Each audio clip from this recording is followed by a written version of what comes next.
नमस्कार बंधुरा सकलके जानाई पिकु ठाकुर घरे आरेकटी नतून भिडियोते अनेक स्वागत। बंधुरा आज के आमी तोमादेर साथे शेयर करब तोमरा एई रथयात्रार दिन तोमरा चित्रपटे किभाबे प्रभु श्री जगन्नाथ देवेर पूजा अर्चना करबे एबं स्नानाभिषेक कराबे सेई पूजा पद्धति आज आमी तोमादेर साथे शेयर करब। आशा करी बंधुरा तोमादेर आजकेर एई सम्पूर्ण भिडियोटी खूब भालो लागबे। बंधुरा सामने आसते चलेछे रथयात्रा। हिंदू शास्त्र अनुयायी ज्येष्ठ मासेर पूर्णिमा तिथिते प्रभु श्री जगन्नाथ देवेर स्नानयात्रा उत्सव पालित हय, जा प्रभु श्री जगन्नाथ देवेर आविर्भाव तिथि रूपेও परिचित। এই दिन 108 ঘড়া जले श्री जगन्नाथ देव श्री बलभद्र एवं माता सुभद्राके स्नान करानो हय। प्रचलित किंबदंती अनुसारे এই স্নানযাত্রার পরে তিনজন অসুস্থ হয়ে পড়ে এবং এক পক্ষ কাল অর্থাৎ 15 দিন লোকচক্ষুর অন্তরালে থেকে সুস্থ হয়ে ওঠেন। আষাঢ় মাসের শুক্লাপক্ষের দ্বিতীয়া তিথিতে তারা পুনরায় আবার ভক্তকুলে সামনে আবির্ভূত হয়। এই বিশেষ তিথিটি হলো রথযাত্রা। এই রথযাত্রার দিন প্রভু শ্রী জগন্নাথ দেব, প্রভু শ্রী বলভদ্র এবং মাতা সুভদ্রা নিজ নিজ রথে আরোহণ করেন গুন্ডিচা মন্দিরের উদ্দেশ্যে আরোহণ করেন। এক সপ্তাহ সেখানে অবস্থান করেন এবং তারা প্রত্যাবর্তন করেন পুরী শ্রী মন্দিরের উদ্দেশ্যে।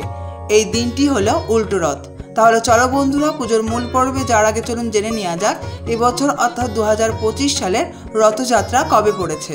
দ্বিতীয়া তিথি শুরু হবে বাংলার 11ই আষাঢ় 1432, ইংরাজির 26শে জুন 2025 বৃহস্পতিবার দুপুর 2:42 থেকে এবং দ্বিতীয়া তিথি সমাপ্ত হবে বাংলার 12ই আষাঢ় 1432, ইংরাজির 27শে জুন 2025 শুক্রবার দুপুর 1:20 পর্যন্ত। তাহলে চলো বন্ধুরা পুজোর মূল পর্বে যাওয়া যাক। যে কোনো পুজো শুরু করার আগে সর্বপ্রথম নিজেকে আচমন করতে হয়, তাই বাঁ হাতে সামান্য গঙ্গা জল নিয়ে 3 বার বিষ্ণু স্মরণ করে নেব। আবারও বাঁ হাতে সামান্য গঙ্গা জল নিয়ে হাতটা ভালো করে ধুয়ে নেব। এরপর হাত জোর করে বলবো নমো অপবিত্র পবিত্র বা সর্বাবস্থাঙ্গত বিবা যশ্বরে পুণ্ডরিকাক্ষং সবাহ্য অভ্যন্তর সূচি নম সূচি নম সূচি নম সূচি। বন্ধুরা আমরা অনেকেই প্রভু শ্রী জগন্নাথ, প্রভু শ্রী বলভদ্র এবং মাতা সুভদ্রা চিত্রপটে পূজা অর্চনা করে থাকি। তাই এই বিশেষ রথযাত্রার তিথিতে আমাদের সকলেরই ইচ্ছে করে প্রভুকে একটু স্নানাভিষেক করানোর। তাই প্রভুকে তোমরা কিভাবে চিত্রপটে স্নানাভিষেক করাবে সেই পদ্ধতি এখন আমি তোমাদের সাথে শেয়ার করব। তাই দেখো একটি আসনের ওপর আমি একটি পাত্র রেখেছি। পাত্রে আমি কেশর চন্দন সহযোগে একটি অষ্টধর কমল এঁকে নিয়েছি। তোমরা শ্বেত চন্দন সহযোগে অঙ্কন করতে পারো। এরপর একটি তুলসী পত্র এবং পুষ্প দিয়ে আমি স্নানের পাত্রটি প্রস্তুত করে নিয়েছি। প্রভু শ্রী জগন্নাথ, প্রভু শ্রী বলভদ্র এবং মাতা সুভদ্রা চিত্রপটটি আমি স্নানের পাত্রে স্থাপন করে দিয়েছি এবং চিত্রপটের সামনে একটি পাত্র রেখেছি। অভিষেক শুরু করার আগে প্রভুর উদ্দেশ্যে একটি তেলের প্রদীপ এবং একটি ধূপকাঠির প্রচলন করে নেব। সর্বপ্রথম সেই ধূপকাঠি দ্বারা আমি প্রভুদেরকে আরতি করে নেব। এরপর প্রভুর উদ্দেশ্যে যে তেলের প্রদীপ প্রচলন করেছিলাম সেই তেলের প্রদীপ দ্বারা আমি প্রভুকে এবং মাতাকে আমি আরতি করে নেব। হরে কৃষ্ণ কৃষ্ণ কৃষ্ণ হরে হরে, হরে রাম রাম রাম হরে হরে। এরপর প্রভু শ্রী বলভদ্র, প্রভু শ্রী জগন্নাথ এবং মাতা সুভদ্রাকে আমি স্নানাভিষেক করাবো। তো এখানে দেখো একটি জলশঙ্খ নিয়েছি এবং আরেকটি পাত্রে আমি কাঁচা দুধ, ঘি এবং মধু দ্বারা আমি একটি মিশ্রণ প্রস্তুত করে নিয়েছি। সেই মিশ্রণটি আমি জলশঙ্খের মধ্যে দিয়ে কিছু সামান্য আমি দূর্বা এবং একটি তুলসী পত্র দিয়ে আমি জলশঙ্খটি প্রস্তুত করে নেব। এরপর প্রভুর চিত্রপটের সামনে আমি 3 বার প্রদক্ষিণ করে আমি যেই পাত্রটি আমি প্রভুর সামনে রেখেছিলাম সেই পাত্রে আমি কাঁচা দুধ, ঘি, মধু দ্বারা যেই মিশ্রণটি প্রস্তুত করেছিলাম সেই মিশ্রণটি আমি সেই পাত্রে নিবেদন করে দেব। এবং স্নানাভিষেক করানোর সময় অবশ্যই মনে মনে হরে কৃষ্ণ কৃষ্ণ কৃষ্ণ হরে হরে, হরে রাম রাম রাম হরে হরে। এরপর প্রভুকে সুগন্ধি জল দ্বারা স্নানাভিষেক করাবো। তাই সুগন্ধি জলটি আমি প্রস্তুত করে নেব। তাই একটি পাত্রে আমি সাধারণ জল নিয়েছি, তোমরা গঙ্গা জলও ব্যবহার করতে পারো। এবং সুগন্ধি দ্রব্য হিসেবে গোলাপ জল এবং অগর দিয়েছি এবং একটি তুলসী পত্র দিয়ে নেব এবং সামান্য কেশর চন্দন দেবো। তোমরা কেশর চন্দনের পরিবর্তে অষ্টগন্ধা চন্দন বা শ্বেত চন্দনও ব্যবহার করতে পারো। এবং সামান্য পুষ্প দিয়ে আমি সুগন্ধি জলটি প্রস্তুত করে নিয়েছি। এরপর জলশঙ্খের মধ্যে আমি সেই সুগন্ধি জলটি নিবেদন করে দেব এবং সেই জলশঙ্খটি আমি প্রভু চিত্রপটের সামনে রেখে প্রভু চিত্রপটে 3 বার প্রদক্ষিণ করে আমি সুগন্ধি জল দ্বারা আমি প্রভুকে স্নানাভিষেক করিয়ে নেব। এবং স্নানাভিষেকের সময় অবশ্যই মনে মনে হরে কৃষ্ণ কৃষ্ণ কৃষ্ণ হরে হরে, হরে রাম রাম রাম হরে হরে। হরে কৃষ্ণ কৃষ্ণ কৃষ্ণ হরে হরে, হরে রাম রাম রাম হরে হরে। এরপর প্রভুকে যে কোনো একটি ফলের রস দ্বারা স্নানাভিষেক করাতে হয়, তাই জলসংখ্যের মধ্যে আমি আমের রস নিবেদন করেছি। তোমরা এর পরিবর্তে বেদানার রস, আখের রস এছাড়াও ডাবের জল দিয়েও প্রভুকে এই রথযাত্রার দিন স্নানাভিষেক করাতে পারো। ঠিক একই পদ্ধতিতে প্রভু চিত্রপটের সামনে 3 বার প্রদক্ষিণ করে আমি প্রভুকে ফল দ্বারা স্নানাভিষেক করিয়ে নেব এবং স্নানাভিষেকের সময় অবশ্যই মনে মনে হরির নাম করতে করতে আমি প্রভুকে ফলের রস দ্বারা স্নানাভিষেক করিয়ে নেব। এরপর আবারও পুনরায় প্রভুকে সুগন্ধি জল দ্বারা স্নানাভিষেক করাতে হয়, তাই জলসংখ্যের মধ্যে আমি সুগন্ধি জলটি নিবেদন করে আমি ঠিক একই পদ্ধতিতে প্রভুকে আমি সুগন্ধি জল দ্বারা স্নানাভিষেক করিয়ে নেব।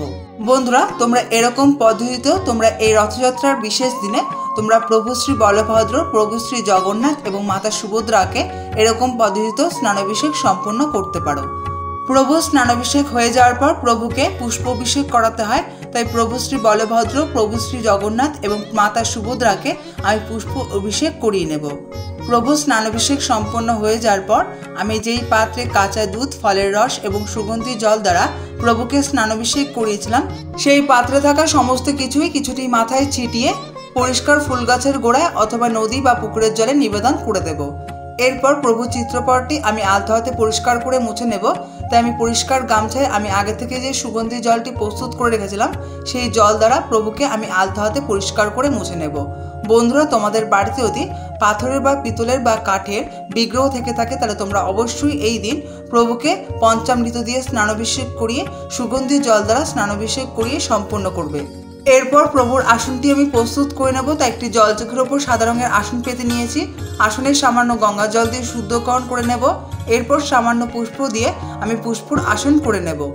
এরপর প্রভু এবং মাতার তিলক বিধি শুরু করব, তাই প্রভু শ্রী জগন্নাথ, বলরাম এবং সুভদ্রাকে আমি এখানে কেশর চন্দনের তিলক পরিয়ে দেবো। তোমরা এর পরিবর্তে শ্বেতচন্দন বা অষ্টাগন্ধার চন্দনের তিলকও পরাতে পারো। এরপর শ্বেতচন্দন সহযোগে প্রভু শ্রী বলভদ্রের শ্রীচরণে আমি 2টি তুলসী পত্র নিবেদন করে দেব এবং প্রভু শ্রী জগন্নাথের শ্রীচরণে আমি শ্বেতচন্দন সহযোগে 2টি তুলসী পত্র আমি নিবেদন করে দেব।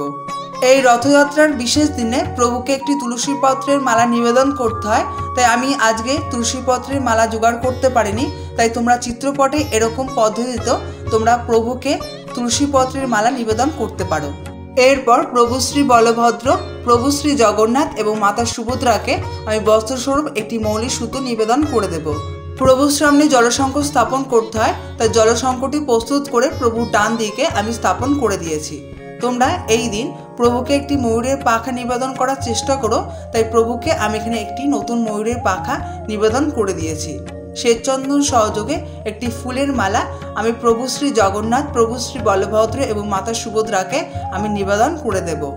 এরপর প্রভু শ্রী বলভদ্র, প্রভু শ্রী জগন্নাথ এবং মাতা সুভদ্রার শ্রীচরণে আমি শ্বেতচন্দন সহযোগে পুষ্প নিবেদন করে দেব।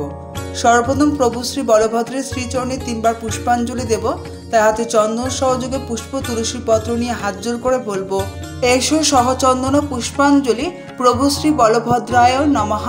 এই বলে বলভদ্রের শ্রীচরণে প্রথমবার পুষ্পাঞ্জলি দিয়ে নেব। দ্বিতীয়বার পুষ্পাঞ্জলি দেব, তার হাতে চন্দন সহযোগে পুষ্প নিয়ে হাত জোর করে বলবো, এসো সহচন্দন পুষ্পাঞ্জলি প্রভু শ্রী বলভদ্রায় নমঃ। এই বলে বলভদ্রের শ্রীচরণে আমি দ্বিতীয়বার পুষ্পাঞ্জলি দিয়ে নেব। তৃতীয়বার পুষ্পাঞ্জলি দেব, তার হাতে চন্দন সহযোগে পুষ্প নিয়ে হাত জোর করে বলবো, এসো সহচন্দন পুষ্পাঞ্জলি প্রভু শ্রী বলভদ্রায় নমঃ। এই বলে বলভদ্রের শ্রীচরণে আমি 3 বার পুষ্পাঞ্জলি দিয়ে নেব। এরপর জগন্নাথের শ্রীচরণে 3 বার পুষ্পাঞ্জলি দেব, তার হাতে চন্দন সহযোগে পুষ্প তুলসী পত্র নিয়ে হাত জোর করে বলবো, এসো সহচন্দন পুষ্পাঞ্জলি প্রভু শ্রী জগন্নাথায় নমঃ। এই বলে জগন্নাথের শ্রীচরণে প্রথমবার পুষ্পাঞ্জলি দিয়ে নেব। দ্বিতীয়বার পুষ্পাঞ্জলি দেব, তার হাতে চন্দন সহযোগে পুষ্প নিয়ে হাত জোর করে বলবো, এসো সহচন্দন পুষ্পাঞ্জলি প্রভু শ্রী জগন্নাথায় নমঃ। শেষবার পুষ্পাঞ্জলি দেব, তার হাতে চন্দন সহযোগে পুষ্প নিয়ে হাত জোর করে বলবো, এসো সহচন্দন পুষ্পাঞ্জলি প্রভু শ্রী জগন্নাথায় নমঃ। এই বলে জগন্নাথের উদ্দেশ্যে আমি 3 বার পুষ্পাঞ্জলি দিয়ে নেব। এরপর মাতা সুভদ্রার উদ্দেশ্যে 3 বার পুষ্পাঞ্জলি দেব, তার হাতে চন্দন সহযোগে পুষ্প নিয়ে হাত জোর করে বলবো, এসো সহচন্দন পুষ্পাঞ্জলি মাতা সুভদ্রাভ্যাম নমঃ। মাতার চরণে দ্বিতীয়বার পুষ্পাঞ্জলি দেব। তাতে চন্দন সহযোগে পুষ্প নিয়ে হাত জোর করে বলবো, এসো সহচন্দন পুষ্পাঞ্জলি মাতা সুভদ্রাভ্যাম নমঃ। এই বলে মাতার শ্রীচরণে আমি দ্বিতীয়বার পুষ্পাঞ্জলি দিয়ে নেব। মায়ের শ্রীচরণে তৃতীয়বার পুষ্পাঞ্জলি দেব। তাতে চন্দন সহযোগে পুষ্প নিয়ে হাত জোর করে বলবো, এসো সহচন্দন পুষ্পাঞ্জলি মাতা সুভদ্রাভ্যাম নমঃ। এরপর প্রভু এবং মাতার উদ্দেশ্যে প্রণাম করে নেব। প্রণাম মন্ত্রটি হলো, নীলাচল নিবাসায় নিত্যায় পরমাত্মনে বলভদ্র সুভদ্রাভ্যাম জগন্নাথায় তে নমঃ। এই বলে প্রভু শ্রীচরণে প্রণাম করে নেব। এরপর প্রভুকে ভোগ নিবেদন করব। তাই ভোগ নিবেদনের জায়গাটাকে শুদ্ধকরণ করে নেব। তাই সামান্য গঙ্গার জল এবং সামান্য পুষ্প দিয়ে আমি শুদ্ধকরণ করে নেব। আজ আমি প্রভুর উদ্দেশ্যে ফল বানিয়ে দিয়েছি। তোমরা গোটা ফলও নিবেদন করতে পারো। বানানো ফলে ফুল এবং তুলসী পত্র সহযোগে প্রভু শ্রী বলভদ্র, মাতা সুভদ্রা এবং প্রভু শ্রী জগন্নাথের উদ্দেশ্যে আমি সেই ভোগ আমি নিবেদন করে দেব। এছাড়াও প্রভুর উদ্দেশ্যে প্রভুর প্রিয় ভোগ নিবেদন করেছি খাজা অথবা গজা।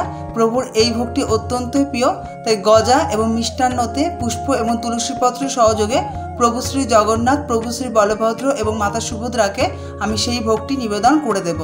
এবং পানীয় জল হিসেবে 1 গ্লাস জল নিবেদন করব।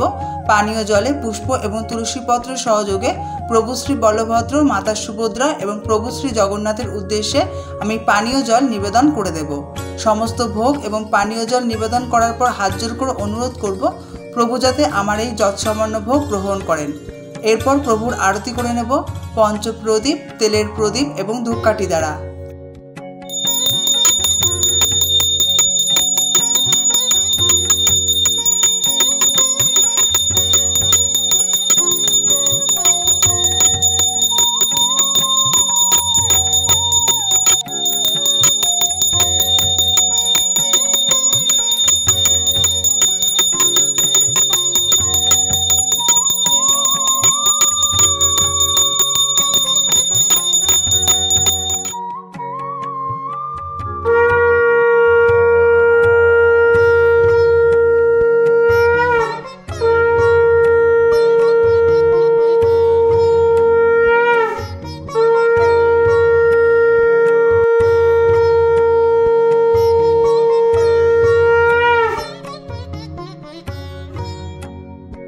প্রভুর আরতি সম্পন্ন হয়ে যাওয়ার পর প্রভুর কাছে আমি হাত জোড় করে অনুরোধ করব প্রভু যাতে আমার নিজ যৎসামান্য পুজো গ্রহণ করেন এবং পুজো পাঠে কোনো ভুল হয়ে থাকলে প্রভু যাতে আমাকে ক্ষমা করে দেন।